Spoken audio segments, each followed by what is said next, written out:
संगीत धीरे धीरे बढ़ता है।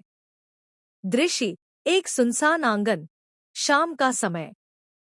देव और हनुमत तेज कदमों से एक कमरे की ओर आते हैं।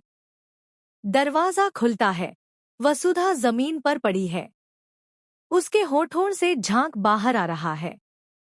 हनुमत वसुधा के पास बैठकर रो रहा है। उसकी आंखों में पछतावा और दर्द साफ नजर आ रहा है। देव घबराते हुए जोर से वसुधा दौड़कर झुकता है। वसु, क्या हुआ तुम्हें? उठो, धीरे बोलो, कहाँ झांक आ रही है?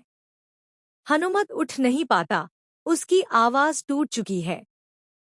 हनुमत आंखों में आंसू, कभी कभी हकलाते हुए छोटे, हुकुम, मुझे माफ कर दीजिए। मैंने जो किया वह भूल थी। वसुधा ने मुझसे मोहब्बत की। उसने अपनी हदें पार कर ली और मैंने उसे जहर दे दिया। मैं उसे मरते नहीं देख सका, इसीलिए। देव की सांसें तेज हो जाती हैं।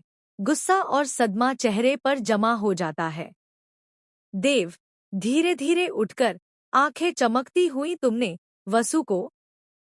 वह हनुमत का कॉलर पकड़ लेता है। तुम्हारी हिम्मत कैसे हुई? तुम बाप हो या जालिम?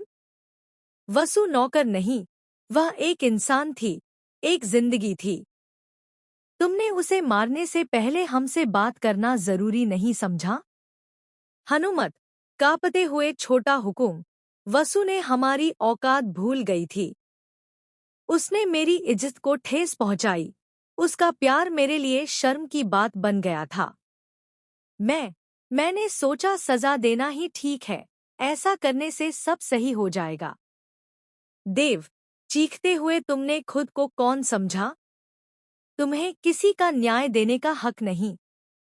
तुमने मेरे प्यार को छीन लिया है और अब वसु के साथ जिस तरह का अत्याचार हुआ है उसका हिसाब तुमको देना होगा। देव एक मुक्का मारता है।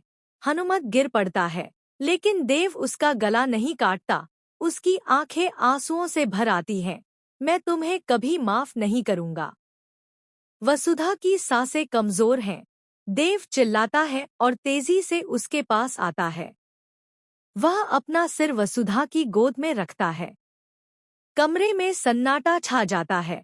केवल हनुमत की हिचकी और वसुधा की धीमी सांसें सुनाई देती हैं। वसुधा धीमी, कमजोर आवाज में, देव, शांत हो जाओ। बाबूशाह ने जो किया वह मेरा हिस्सा था। मुझे उन पर कोई शिकवा नहीं। मैंने अपनी चाहत पर पहरा रखा। मैंने अपनी जगह समझ ली थी।